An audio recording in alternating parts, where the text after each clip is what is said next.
संतोष गंगवार।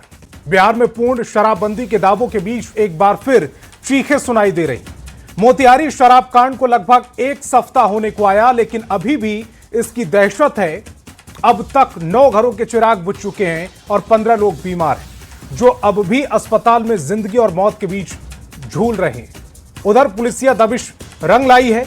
आज जहरीली शराब कांड के मास्टरमाइंड सुनील शाह और कन्हैया यादव ने सरेंडर कर दिया, लेकिन सियासत अपने शबाब पर है। आज नेता प्रतिपक्ष तेजस्वी यादव ने सरकार पर तीखा हमला बोला। उन्होंने शराबबंदी को सबसे बड़ा संस्थागत भ्रष्टाचार करार दिया। प्रशासन और शराब माफिया के गठजोड़ पर सवाल उठाए। तेजस्वी का कहना है कि शराबबंदी कानून पूरी तरह से फेल हो चुका है। दूसरी तरफ सत्ता पक्ष इसे सख्ती से लागू करने की बात कह रहा है। ऐसे में सवाल है कि क्या बिहार में शराबबंदी सिर्फ कागजों पर है और जमीन पर मौत का व्यापार जारी है? नेता प्रतिपक्ष तेजस्वी यादव की ओर से शराबबंदी कानून पर लगाए गए आरोपों में कितनी सच्चाई है? क्या वाकई ये कानून भ्रष्टाचार का नया जरिया बन गया है? अगर कानून विफल है तो क्या आरजेडी से खत्म करने के पक्ष में है? आज इसी मुद्दे पर होगी प्रदेश की नंबर 1 बहस। सबसे पहले एक रिपोर्ट दिखाते हैं।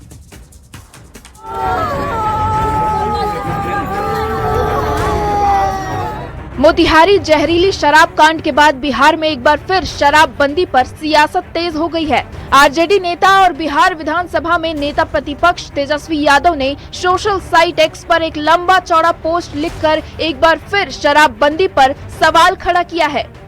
तेजस्वी यादव ने लिखा कि बिहार में शराबबंदी कानून अब मजाक बन गया है। इस कानून की आड़ में केवल गरीबों को निशाना बनाया जा रहा है। शराबबंदी कानून के तहत करीब 16 लाख से अधिक लोगों की गिरफ्तारियां हुई हैं। इनमें सबसे अधिक गरीब, दलित, पिछड़े और अति पिछड़े वर्ग के लोग हैं। सरकार उन अधिकारियों और प्रशासनिक लोगों पर कार्रवाई क्यों नहीं करती जो भ्रष्टाचार के माध्यम से शराबबंदी को विफल करना चाहते हैं? आज ये शराबबंदी के नाम पर सुधारक बनने का स्वांग कर रहे हैं। यथार्थ यह है कि इसके नाम पर इन्होंने संस्थागत भ्रष्टाचार को बढ़ावा दिया, अफसरशाही को बेलगाम, भ्रष्ट, आराम परस्त और तानाशाह बनाया। कि बिहार में शराबबंदी विफल है, तो क्या ये सत्य नहीं है? तेजस्वी यादव के पोस्ट ने बिहार के राजनीतिक तापमान को और ज्यादा बढ़ा दिया है। माननीय तेजस्वी यादव, आप इसकी आलोचना करते हैं, यह तो स्वाभाविक है, क्योंकि शराब की कंपनियों से 46 करोड़ 64 लाख रुपया आपने पश्चिम बंगाल से इलेक्ट्रल बॉन्ड के रूप में लिया है। एनडीए नेताओं ने तेजस्वी यादव पर पलटवार किया और कहा कि तेजस्वी यादव बिहार में शराबबंदी के खिलाफ हैं। तेजस्वी यादव जी का यह पोस्ट निश्चित रूप से शराब माफियाओं के पक्ष में उन्होंने पोस्ट किया है। वह शराबबंदी के खिलाफ है। उनका यह पोस्ट यही दर्शाता है। 1 अप्रैल 2016 को नीतीश कुमार ने महिलाओं की मांग पर सभी दलों की सहमति से बिहार में शराबबंदी लागू किया। तब महागठबंधन की सरकार थी और सरकार में तेजस्वी यादव डिप्टी सीएम थे। आज तेजस्वी यादव शराबबंदी पर सवाल उठा रहे हैं। सवाल है कि क्या शराबबंदी खत्म करने के लिए तेजस्वी यादव तैयार हैं? न्यूज़ 18 के लिए पटना से आनंद अमृतराज के साथ ब्यूरो रिपोर्ट। तो चलिए सीधे आज के सवालों पर आते हैं। सवाल है कि सिर्फ कागजी खेल, शराबबंदी पूरी तरह फेल। सवाल यह भी पूछेंगे कि माफिया, प्रशासन का जोड़, आखिरकार जिम्मेदार कौन? 9 मौतें, क्या सिर्फ मास्टरमाइंड का सरेंडर काफी है? क्या शराबबंदी भ्रष्टाचार का नया अड्डा है? कानून विफल तो क्या अब विकल्प बदलेंगे? तो चलिए मेहमानों से आपका परिचय कराते हैं। सत्ता पक्ष से जेडीयू से पूजा एन शर्मा और बीजेपी से कुंतल कृष्ण जी जुड़ रहे हैं, तो वहीं विपक्ष से आरजेडी से डॉक्टर जयंत जिज्ञासु और कांग्रेस से असितनाथ तिवारी जी जुड़ रहे हैं। इसके अलावा राजनीतिक विश्लेषक डॉक्टर संजय कुमार जी भी इस डिबेट का हिस्सा हैं। सभी मेहमानों का बहुत बहुत स्वागत। मेरा पहला सवाल डॉक्टर जयंत जिज्ञासु जी आपसे। आज लंबी चौड़ी पोस्ट की गई है तेजस्वी यादव की ओर से। उन्होंने बताया कि शराबबंदी के बाद से 11 लाख केस दर्ज हुए हैं, 16 लाख लोग गिरफ्तार हुए हैं, 5 करोड़ से ज्यादा लीटर शराब बरामद की गई है। मंशा क्या है इस पोस्ट के पीछे? क्या शराबबंदी कानून जो है इसको खत्म कर देना चाहिए?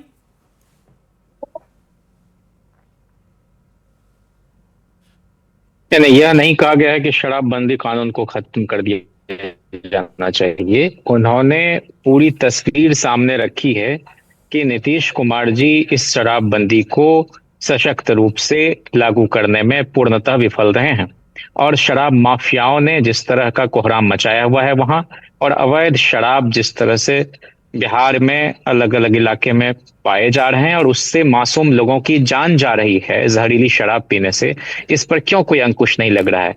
तब जबकि पटना उच्च न्यायालय के न्यायाधीश पूर्णेंदु सिंह ने भी अपने फैसले में कहा था कि शराब माफिया, बिहार का पुलिस विभाग और एक्साइज महकमा, ये तीनों की मिली भगत से ये सब कुछ चल रहा है और 40,000 करोड़ की समानांतर अर्थव्यवस्था वहां पर अवैध शराब के नाम पर चल रही है। तो तेजस्वी जी ने यही कहा है कि आजादी के बाद से लेकर 2005 तक जितनी शराब की वहां पर लाइसेंस के तहत दुकानें थी, उसमें 2 सीधे सीधे बढ़ोतरी हो गई है 10 साल में। यानी कि पहले 2005 तक 3,000 शराब की दुकान थी पूरे बिहार में, और नीतीश जी के शासन सत्ता संभालने के बाद इसकी संख्या बढ़ के हो गई है 6,000।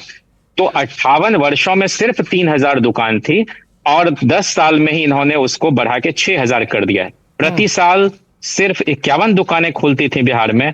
नीतीश जी के समय में प्रति वर्ष 300 शराब की दुकान खुलने लगी, गांव गांव में ठेके उन्होंने दिए। तो अचानक से क्या हो गया कि उन्होंने शराबबंदी को इस तरह से लागू किया है कि शराब पीने वाले तो जेल में ठूसे जा रहे हैं, जिसमें 99% लोग जेल की सलाखों के पीछे जो है वो 2015 तक का है, पिछड़े हैं, अति पिछड़े हैं, गरीब हैं। जयंत जी, जो डेटा दिया गया है वो 2015 तक का दिया गया है। शराबबंदी तो 2016 में लागू की गई, शराबबंदी लागू की गई थी तो आपका भी उसमें हामी थी, आपकी रजामंदी थी। आपकी रजामंदी के खिलाफ तो शराबबंदी लागू नहीं हुई थी। उस समय आपने ये सारे डेटा नहीं चेक किए थे क्या? हम तो नहीं, हम तो यही कह रहे हैं। हमने तो बार बार लालू प्रसाद जी ने, राबड़ी देवी जी ने बार बार कहा कि ये तो गांव के चौक चौराहे पर शराब का ठेका खुलवा रहे हैं नीतीश कुमार, और अचानक ऐसा क्या हुआ है कि उनकी अंतरात्मा जग गई। तो उसके पीछे एक ही कारण है कि जो एक्साइज मिनिस्टर थे जमशेद अशरफ साहब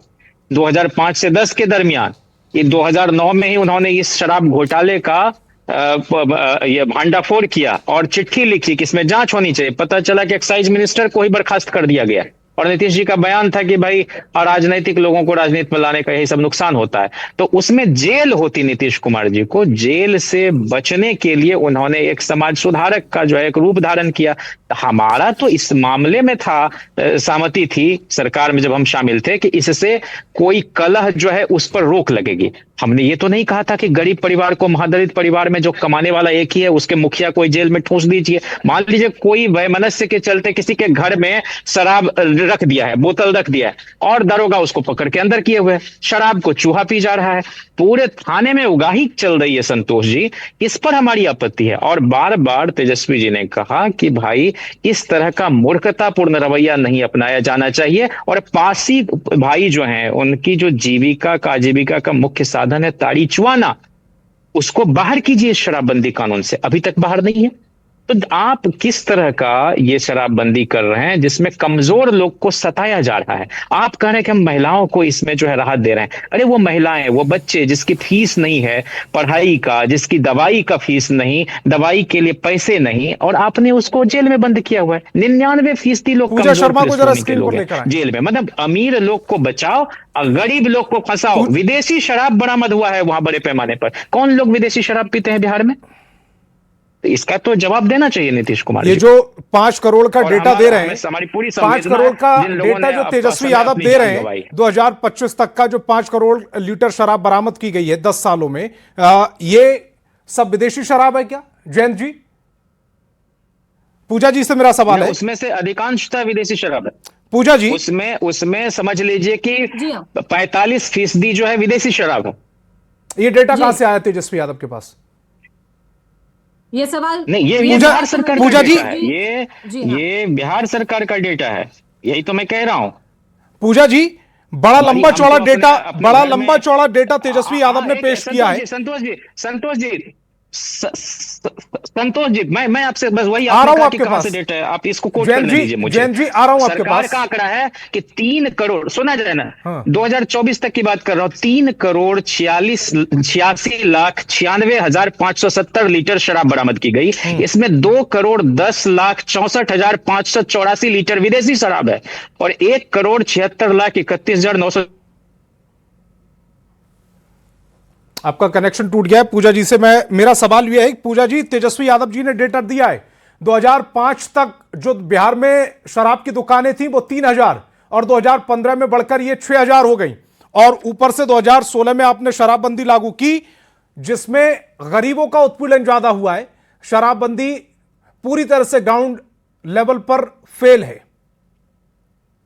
संतोष जी, सबसे पहले तो मैं सवाल आपके ही चैनल के माध्यम से हमारे जो आरजेडी के जो प्रवक्ता भाई थे उनसे पूछूंगी कि ये डेटा कहां से उनको मिला है। बस ये कह देना कि ये डेटा मिल गया है आपकी सरकार की तरफ से, तो मैं वो विभाग जानना चाहूंगी कि वो डेटा कहां से लेकर आए हैं। और जहां तक ये कहने की बात है कि शराबबंदी फेल हो गई है, तो सबको ये पता है कि 2016 में मुख्यमंत्री जी ने जब शराबबंदी को लागू किया था, तो ये शराबबंदी लागू करने का निर्णय जो सिर्फ था, ये कोई प्रशासनिक निर्णय ही सिर्फ नहीं था संतोष जी। इस निर्णय के पीछे जो है एक सामाजिक परिवर्तन, एक सामाजिक बदलाव लाने का निर्णय था माननीय मुख्यमंत्री नीतीश कुमार जी के द्वारा।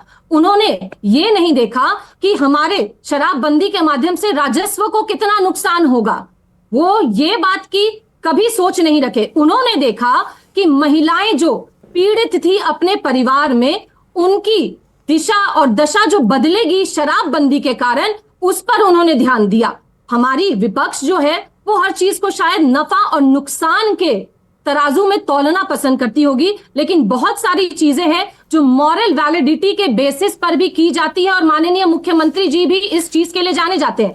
मैं यहां पर हमारे आरजेडी के प्रवक्ता भाई हैं जयंत जी को मैं यहां पर मुझे एक बात एकदम कहना चाहूंगी कि उन्होंने जो इल्जाम लगाया कि मुख्यमंत्री जी खुद को बचाने के लिए शराबबंदी लेकर आए थे, तो जयंत जिज्ञासु जी, बहुत अच्छा रहेगा कि आप उस समय की फैक्ट जो है ना, जो आप 2009 या 2010 का जिक्र कर रहे थे, वो यहां पर जरूर करिएगा, क्योंकि पूरी बिहार की जनता जानती है कि आप लोग जो है ना सिर्फ एक्स पर आते हैं, सुबह सुबह उठते हैं, आपके हमारे नेता प्रतिपक्ष तेजस्वी यादव जी को मीडिया में लाइमलाइट में बने रहना होता है, तो हर एक मुद्दा जो है वो एक्स पर पोस्ट कर देते हैं। हमारे आपके पार्टी के मुख्य प्रवक्ता शक्ति यादव जी भी यही करते हैं। लेकिन देखिए जयंत जी, सारी चीजों को देखते हुए यही विधानसभा 2025 का चुनाव है जिसने आपको सीमित करने का काम कर दिया और हमारी गठबंधन को प्रचंड बहुमत से जीत पूजा जी, जो 9 मौतें मोतिहारी में हुई हैं उसको कैसे डिफाइन कीजिएगा? ये तो प्रशासन की लापरवाही है। संतोष जी, मैं आपसे एक सवाल करना चाहूंगी और हमारे जितने लोग यहाँ पर विपक्ष के बैठे हैं, हम सभी जानते हैं कि आईपीसी धारा 302 कहती है कि अगर आप मर्डर करेंगे तो आपको जेल जाना पड़ेगा, आपको जो है फांसी की सजा हो जाएगी या उम्र कैद की सजा हो जाएगी। तो क्या इस डर से लोगों ने मर्डर करना छोड़ दिया है? क्या नहीं छोड़ा है। देखिए, कानून निकलती है एक अच्छे उद्देश्य के माध्यम से, एक अच्छी सोच के लिए, लेकिन इस बात को डिनाई संतोष जी नहीं किया जा सकता कि ये वही सोसाइटी है, ये वही समाज है जिसमें एंटी सोशल एलिमेंट्स जो है वो मौजूद हैं। और अगर सरकार कोई अच्छा कानून लाएगी तो वो उसका उल्लंघन करने के लिए तैयार है। लेकिन संतोष जी, हमारी प्रशासन, आप ही के न्यूज चैनल में मैं देख रही थी कि न्यूज चैनल में सुबह से चला कि मोतिहारी वाले हमारे 2 लोग जो थे, कन्हैया यादव और सुनील शाह, उन्होंने सरेंडर कर दिया। और क्या आप ही के न्यूज चैनल ने दिखाया कि पुलिस की दबाव की वजह से उन लोगों ने सरेंडर किया। तो ये हमारी विपक्ष क्या कहेगी कि प्रशासन जो है उनकी मिलीभगत रहती है। लेकिन ये पुलिस का दबाव असितनाथ तिवारी जी पहले क्यों नजर नहीं आया? सवाल यह है कि घटना के बाद ही पुलिस का दबाव नजर क्यों आता है? घटना से पहले पुलिस का दबाव नजर क्यों नहीं आता? सवाल तो ये पूछा जाएगा।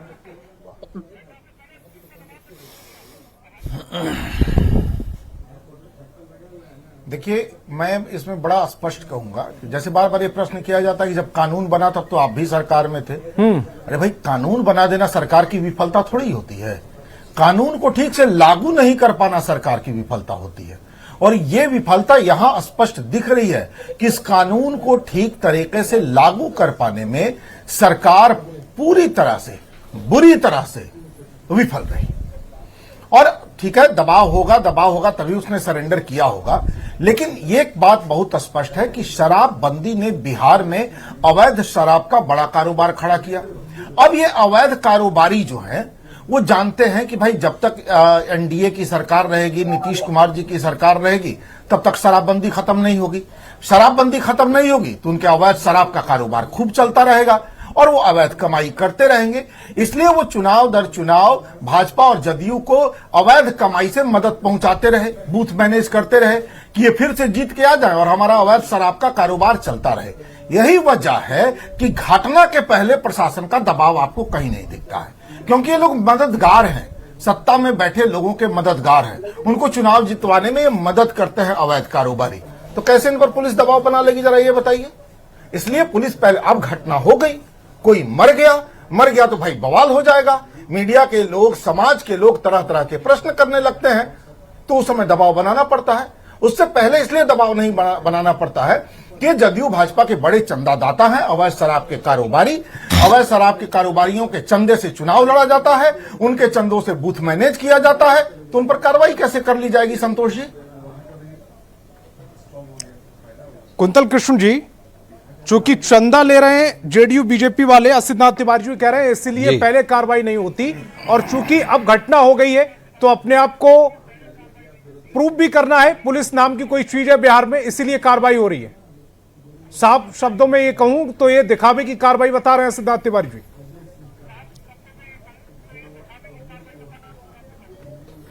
संतोष जी, हमारे मित्र असितनाथ जी वैसे तो बहुत बार फैक्चुअली करेक्ट होते हैं, लेकिन आज पता नहीं शायद उनके स्लिप ऑफ टंग हो गया। ये आरजेडी की जगह जेडीयू और बीजेपी का नाम ले गए। बिहार में जितनी भी राजनीतिक पार्टियां हैं उसमें आरजेडी इकलौती पार्टी है जिसने शराब बनाने वाली कंपनियों से चंदा लिया था। अगर किसी राष्ट्रीय पार्टी को कोई शराब बनाने वाली कंपनी चंदा देती है तो राष्ट्रीय पार्टी का राष्ट्रीय स्तर पे अस्तित्व होता है। बिहार में शराबबंदी है पर बाकी जगहों पे शराबबंदी नहीं है, वहां उनका व्यापार है। पर आरजेडी, राष्ट्रीय जनता दल, सिर्फ और सिर्फ बिहार की पार्टी है जहां पे पूर्ण शराबबंदी है। जिस राज्य में शराब की एक बूंद भी हराम है, जिसके खिलाफ कानून है, उस राज्य में शराब बनाने वाली कंपनी, शराब का व्यापार करने वाली कंपनी एक दल को 100 करोड़, 80 करोड़, 40 करोड़ रुपए चंदा देती है, यह तो अपने आप में बहुत बड़ा सवाल है ना।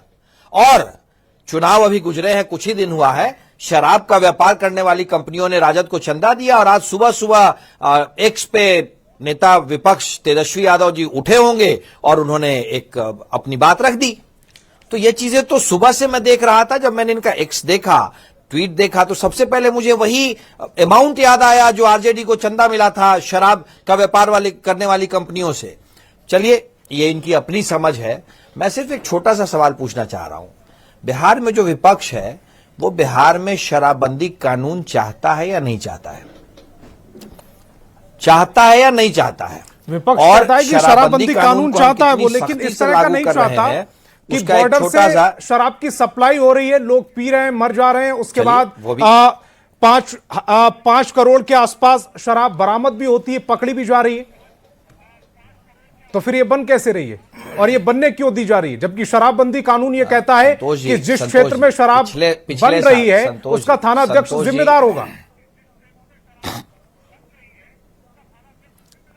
संतोष जी, पिछले वर्ष जो वर्ष गुजर गया 2025 में, यानी 1 जनवरी 2025 से 31 दिसंबर 2025 तक में बिहार ने सरकारी तौर पे, बिहार के सरकारी अमला जमला ने 37.75 लीटर शराब पकड़ी थी। 37.75 लाख लीटर, जिसमें 18.99 लाख लीटर IMLF यानी इंडियन मेड फॉरेन लिकर है और 17.3 लाख लीटर देशी शराब है। कितने?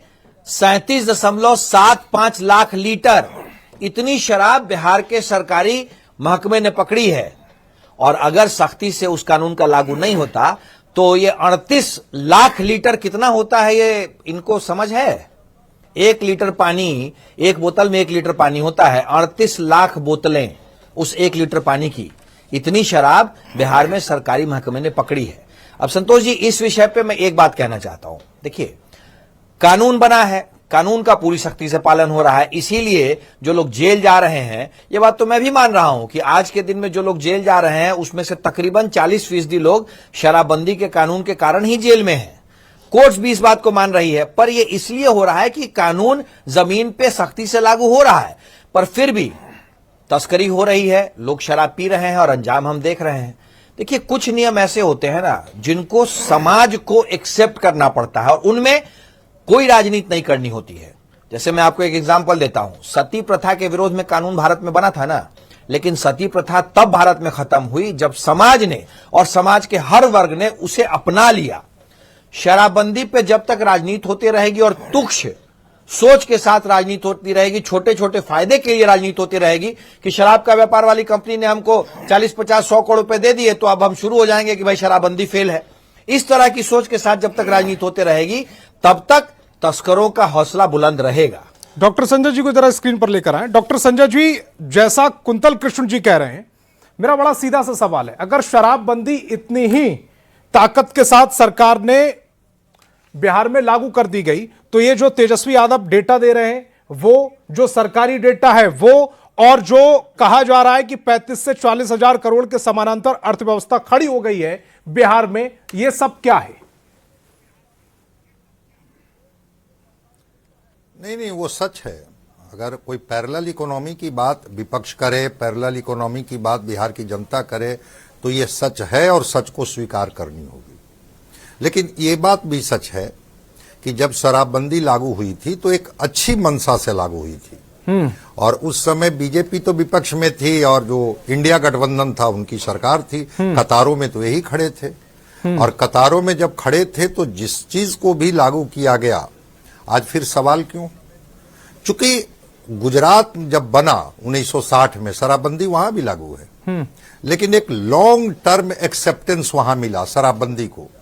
बिहार के साथ क्या हुआ कि आपने इसको पॉलिटिकल माइलेज लेने के लिए, कि चूंकि महिलाओं के डिमांड पर हमने ऐसा कर दिया, अगर महिलाएं डिमांड नहीं करती तो बिहार में शराबबंदी नहीं लागू होती।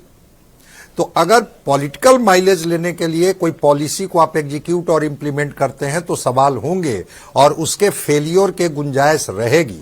और यही कारण था कि न्यायालय पर बोझ को लेकर के सुप्रीम कोर्ट के चीफ जस्टिस जब हैदराबाद में लॉ कॉलेज के स्टूडेंट को एड्रेस कर रहे थे तो उन्होंने उस समय कहा था कि कभी कभी सरकार की नीतियां ऐसी हड़बड़ी में होती है जो न्यायालयों पर अनावश्यक बोझ डाल देती है। तो आपने किया, एक अच्छी मंशा से किया, लेकिन इसके एग्जीक्यूशन को लेके, इसके इंप्लीमेंटेशन को लेके, इसके लूप होल्स को लेकर के आपके पास सवाल है। अगर बिहार में शराब बनती नहीं है, बिहार में शराब बिकती नहीं है, फिर ये लाख लीटर, 36 लाख और 40 लाख लीटर शराब पकड़ी कैसे जाती है? कितने शराब घटक कैसे जाते हैं? मान लिया जाए, आज ही मैं देख रहा था, मोतिहारी एसपी का बयान था, मैं देख रहा था, वो कह रहे थे कि ये जो इंडस्ट्रियल स्पिरिट है वो कैसे सप्लाई हो जाता है, इन माफियाओं के हाथ कैसे लग जाते हैं। ये तो आपको पता करना होगा ना कि क्या उसको डीनेचर्ड किया गया, और अगर डीनेचर्ड नहीं किया गया तो फिर वो स्पिरिट वहां कैसे पहुंच गया जिसको वो पी करके और असमय वो काल के गाल में चले गए। वो मेटाबॉलिक एसिडोसिस हुआ, ऑप्टिक न्यूराइटिस हुआ, अब कितने लोग अंधे हो गए हैं। जरा उसका एक सर्वे बिहार सरकार करवा ले कि वो जहरीली शराब पी करके जिस तरह से उसको तैयार, घरेलू कहा जा रहा है ना, नकली शराब, कच्ची शराब, देसी शराब, वो है क्या? वो जो डिस्टिलेशन करते हैं उसमें तो खुद मिथाइल अल्कोहल बन जाता है, उसको वो फिल्टर नहीं करते हैं, चूंकि पिला देते हैं लोगों को। मेरा क्या है भाई, हमें तो बस पैसे आएंगे। क्या ये सरकार की जिम्मेवारी नहीं है कि इस तरह के कारोबारियों पर अंकुश लगाए? ठीक है, विपक्ष अपना डेटा देते रहे, लेकिन लोगों की सुरक्षा और खास करके जहरीली शराब से सुरक्षा, यह भी सरकार की मोरल रिस्पॉन्सिबिलिटी है। कोई इस पॉलिसी पर सवाल उठा नहीं रहा है। एक सर्वे कराई थी सरकार ने, जब शराबबंदी पर सारे लोगों ने घेरा सरकार को, तो एक सर्वे हुआ था 22 में, मैक्सिमम लोगों ने कहा था कि नहीं, शराबबंदी नहीं हटनी चाहिए। ठीक है, इसके फेलियर को लेकर के 1000 सवाल खड़े किए गए, ये लूप होल्स कहां कहां है। लेकिन इसके हटाने को लेकर के लोगों की राय थी और एक बड़ी संख्या में लोगों की राय थी कि नहीं, शराबबंदी नहीं हटनी चाहिए। घरेलू हिंसा तो रुका है, इस सच्चाई को कौन डिनाई करेगा। जो लॉ एंड ऑर्डर है वो बहुत हद तक कंट्रोल हुआ है। दिन हो या रात हो, सड़क पर शराबी तो नहीं मिलते हैं, इस भय से ही नहीं मिलते हैं कि हम पकड़े जाएंगे और पकड़े जाएंगे तो हमें गिरफ्तार करके भेज दिए जाएंगे। लेकिन सवाल उठ रहा है कि भाई इनको उनको वहां तो कम से कम मत बांटिए समाज को कि ये कौन लोग हैं, वो कौन लोग नहीं है। अरे शराब पीने वाले लोगों को अवेयर तो कीजिए, बताइए कि भाई आपके हिस्से में शराब पी करके आता क्या है। आपके हिस्से में आता है जेल, आपके हिस्से में आता है सजा, और वो जहरीली शराब पी लेते हैं तो आपके हिस्से में आती है मौत। तो वहां पर समाज जब तक अवेयर नहीं होगा तब तक ये सरकार की पॉलिसी पर सवाल उठते रहेंगे।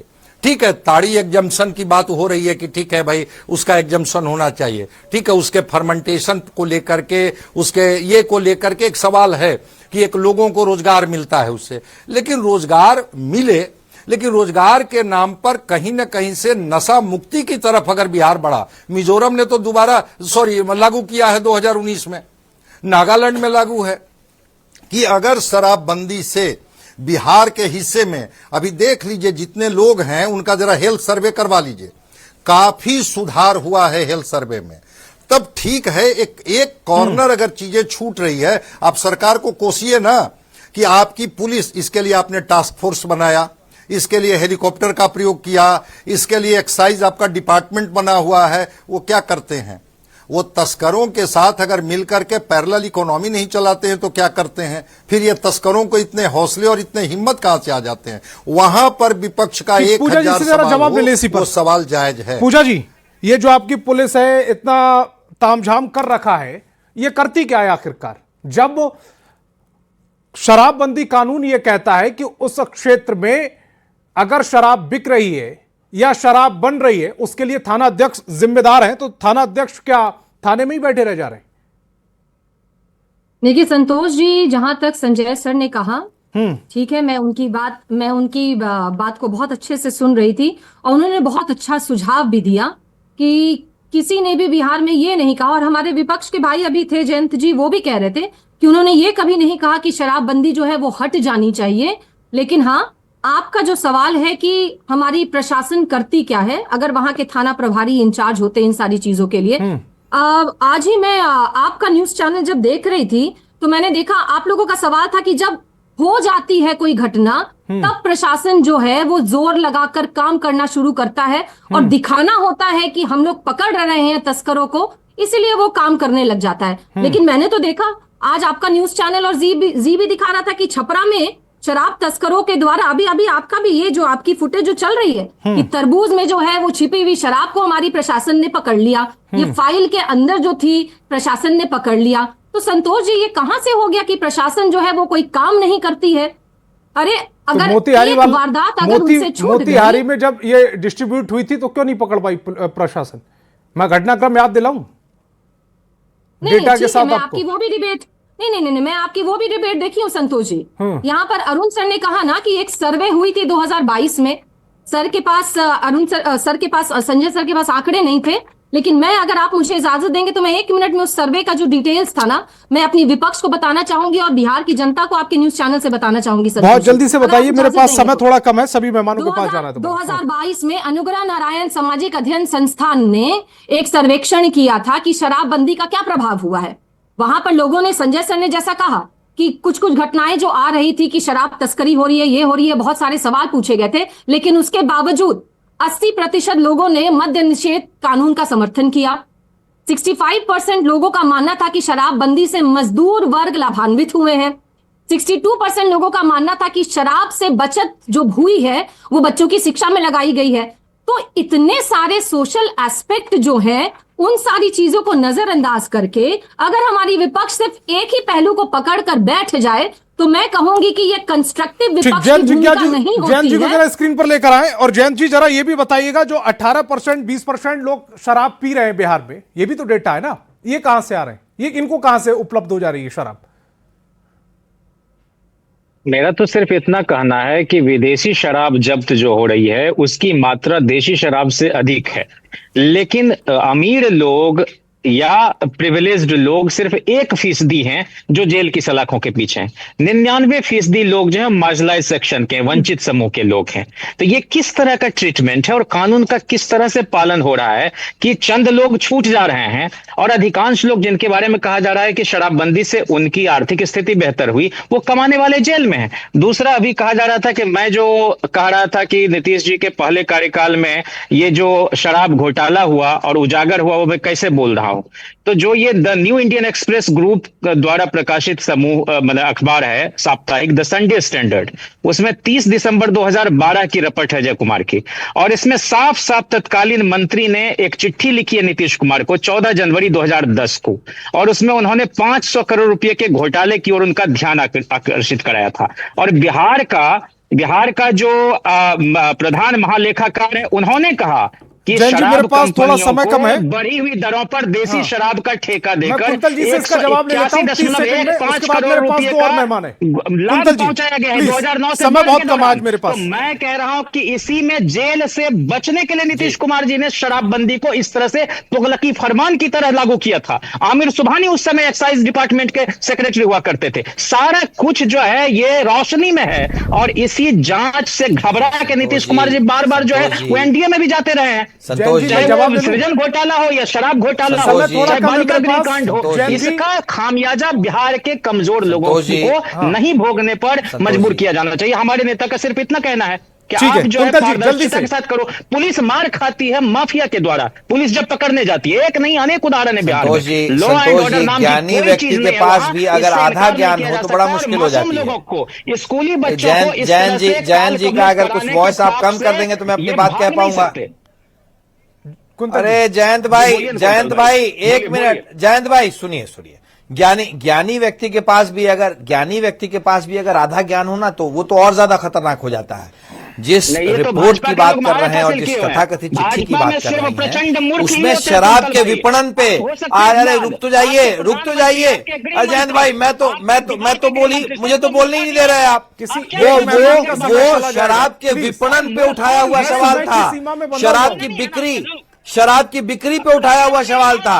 अरे जयंत भाई अगर आपको कुछ और बोलना है तो बोलिए, मैं चुप हो जाता हूं, मैं सुन लेता हूं आपकी बात।